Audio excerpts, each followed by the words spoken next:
Myositis నుంచి ఇప్పుడిప్పుడే కోలుకున్న సమంత తిరిగి సినిమాలు చేయడానికి రెడీ అవుతోంది. ఆ మధ్య సొంత బ్యానర్లో మా ఇంటి బంగారం అనే సినిమా చేస్తున్నట్లు అనౌన్స్ చేసింది. అయితే ఈ సినిమా షూటింగ్ స్టార్ట్ అయిందా లేదా అనే విషయంలో ఇంకా కన్ఫర్మేషన్ లేదు. కానీ మలయాళ స్టార్ హీరో మమ్ముట్టితో సమంత ఒక సినిమా కమిట్ అయిందని ఈ మధ్యన వార్తలు వచ్చాయి. నిజం చెప్పాలంటే మలయాళంలో సమంతకు ఇదే మొదటి సినిమా కానుంది. ఈ సినిమాను గౌతమ్ మీనన్ దర్శకత్వం వహిస్తున్నాడు. సమంతను ఏమై చేసావే సినిమాతో తెలుగు సినిమా పరిశ్రమకి లాంచ్ చేసింది గౌతమే. ఆ తరువాత మరోసారి ఎటు వెళ్ళిపోయింది మనసు సినిమాలో నటించింది శామ్. ఇక ఇప్పుడు మూడోసారి గౌతమ్ మీనన్ దర్శకత్వంలో నటించడానికి రెడీ అవుతోంది. మమ్ముట్టి హీరోగా సమంత కీలక పాత్రలో నటించనుందని టాక్ నడుస్తోంది.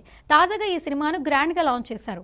ఈ సినిమా ప్రారంభోత్సవానికి గౌతమ్ మీనన్ తో పాటు పలువురు సెలబ్రిటీలు హాజరయ్యారు. మమ్ముట్టిపై ముహూర్తం సన్నివేశం చిత్రీకరించారు. కానీ సమంత మాత్రం ఓపెనింగ్ కార్యక్రమానికి రాలేదు.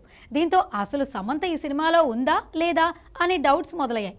ఓపెనింగ్ కార్యక్రమానికి రాకపోయినా డైరెక్ట్ గా షూటింగ్ లో జాయిన్ అవుతుందా అనేది తెలియాల్సి ఉంది. మరోవైపు సమంత విజయ్తో కలిసి ఒక సినిమాకు సైన్ చేసిందనే టాక్ నడుస్తోంది.